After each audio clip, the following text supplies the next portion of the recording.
Hello guys, Jomari here. So, ngayong araw na to ay napaka-busy. Hindi ko na na-video yung paggawa ko ng costume ko kasi, guys, yan, naglalavada na rin si Bakla. So, alam nyo na. Guys, yun nga. So, ang video nito is all about sa pagsali ko sa competition, sa Scariest Competition. Gaya nung kaka-upload ko last video, yung sa amin sa Bayambang, yung Scariest Costume nga, as I said. So, yun. Now naman, hindi ko lang sure kung may mga video clips na na-save sa mga cellphone ng mga kasama ko kasi nalobat yung phone ko.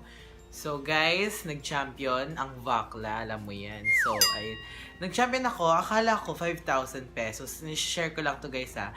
Nag-champion ako. Akala ko 5,000 pesos yung ibibigay na prize. Kaya nagpaiwan muna ako. Pero, nung pagkabukas ko na nung sobre, alam niyo ba kung magkano ang laman? 1.5 lang, guys. Tapos, inilibre ko pa yung mga tumulong sa akin na tita, pinsan, ganun, dito sa Infanta. So, originally, gaya dun sa BTS video ko, I am from Bayambang, Pangasinan. So, dito ngayon, meron kaming bahay dito sa Infanta. Tapos, yung mayor dito parang close friend na ng family namin. And then, yun, parang gusto ko lang sumama. Tapos sumama ako, akala ko, meron akong mga makakalaban dito na magagaling, as in, parang veterana, ganun, parang dun sa Bayambang.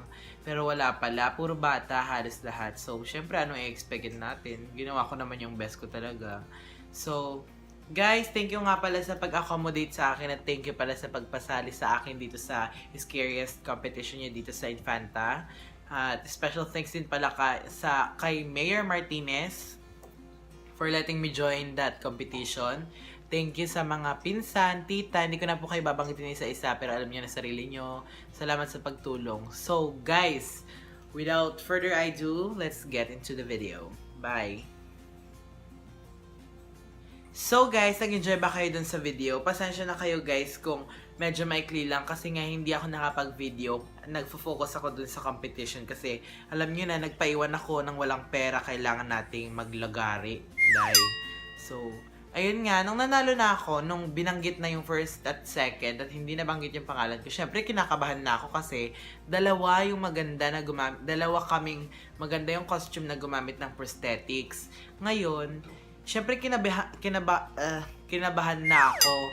Tapos nung hindi pa natatawag pangalan ko, champion na yung tatawagin. Nagulat talaga ako guys nung Jomari. Ganito yung gulat ko. Nagulat ako nung tinawag ako. Di parang kinilig din ako ng very very light. So guys, yun nga, yung price na 1.5, meron pa silang binigay na freebie na parang token. Token bang tawag dito? Ito, trick or treat. Ang ganda, nagagandahan lang ako sa design guys. Tignan nyo, pang malakasan. Feeling ko nga iuwi ko to sa bahay namin pang design. So, ang laman niya guys is puro mga sweets. So, bubuksan na natin siya. Naka-valued siya sa mahiwagang violet na Revan. Nahawa na ako kay babaeng marangal sa kakapanood ng video niya. Hello po, Michelle Fox. So, sana mag-collab tayo sa susunod kahit di pa ako sikat ngayon. Sana. So, guys, ito na yun. Parang siya, parang plastic tong lalagyan and then nag-print out lang sila ng mata-matayan, guys. Kayang-kaya naman natin tong gawin. So, kung gusto nyo, comment down below kung gusto nyo gumawa tayo ng mga samples nito para sa November. So, ito nga yung laman niya, guys. Puro sweets. So, umpisahan natin sa Twisties marshmallow. So, ito. Marshmallow lang yan. Ayoko yan. Tapos, meron ding lamang dalawang Cloud9 na maliliit na tig-2 na ata to, if I'm not mistaken. Tapos, meron ding Sweet Pongkan na candy. Puro pang candy. Tapos isang marshmallow ulit. And then, dalawang lollipop na lips. So, hindi po to sponsored guys. So, sa company ng lips, which is, hindi ko alam kung anong company ito. Kung gusto niyo mag-sponsor, alam niyo na. Tapos, Mga yun nga, yung pongkan din, tapos yung jelly. Jelly is. So guys, ito lang yun. Ito na yun, yung lalagyan. Wala na siyang laman. Tapos ngayon, ano pa bang ikikwento ko sa inyo ngayon? Ngayong November. So parang itong video na to guys, is parang ano na, para ko na rin siyang lifestyle din. I mean, para ko na rin siyang kunento yung buong November ko dito. So, ayun nga, nakipag-compete ako dun sa amin sa Bayambang. Nanalo ako ng third.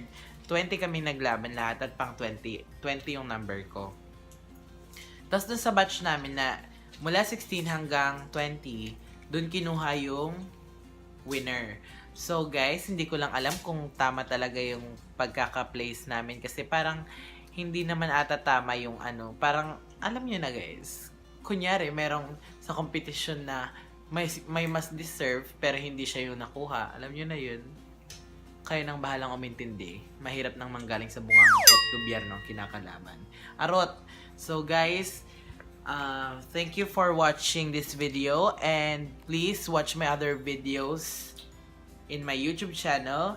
And of course, please do give this video a massive thumbs up. Please share this video and subscribe to my channel. Thank you so much. Maraming salamat po.